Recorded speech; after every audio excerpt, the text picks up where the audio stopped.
Hey, this is Josh McQueen. This week I examined the America History and Life full-text database for documents relating to my topic of George Washington and the relinquishment of power.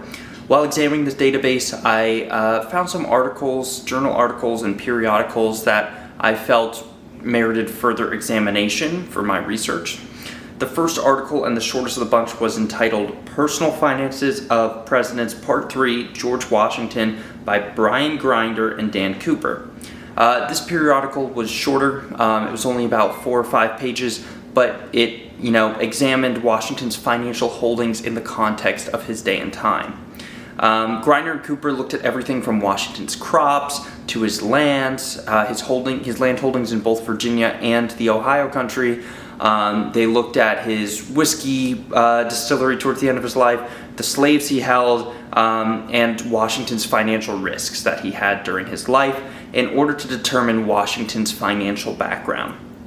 The duo determined that Washington, for his day and age, seemed to be one of the wealthiest men in America and is one of the founding fathers who died not being in debt.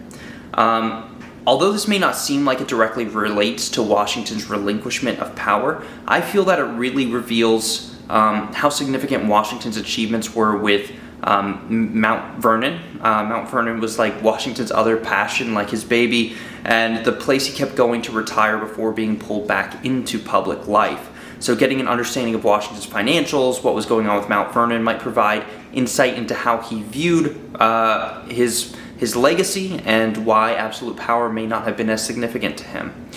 The next source was a journal article entitled Adversary and Ally, The Role of Weather in the Life and Career of George Washington. This was a journal article by Cameron Booten, and it focused on how weather conditions may have shaped Washington's career in general. The main arguments focused on the roles George Washington played in life, from being a surveyor to a soldier to a general, and how all of those roles were somehow affected by weather patterns. And the author actually argues that weather patterns sometimes serve as an ally, but also very often hurt Washington's plans.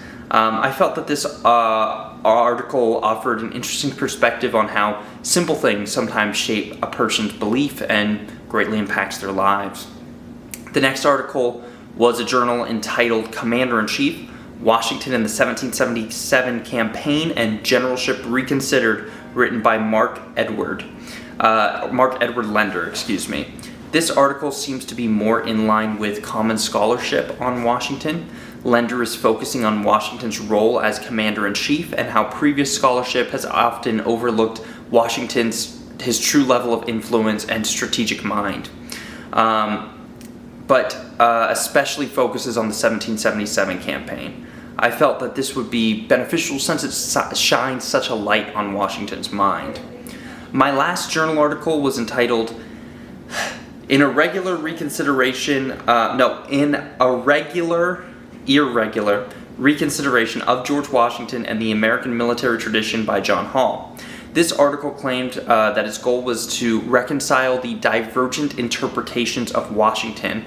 There's interpretations of him as this paragon of frontier martial value, a fan of European orthodoxy, a genius, or this word, a stumble bum, which was a new word to me, but like a bumbling idiot.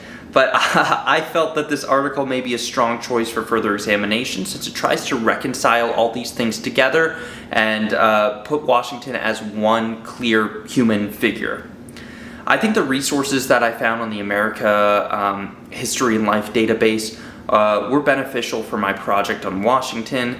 I believe that there will be a lot of necessary context in shaping Washington, his background, establishing that to truly understand why he relinquished power. So getting these different databases where, like this one, I've said previously I usually use JSTOR, but this one, it had some really unique topics, like the weather article. I'd never seen something like that before, but it was an interesting concept.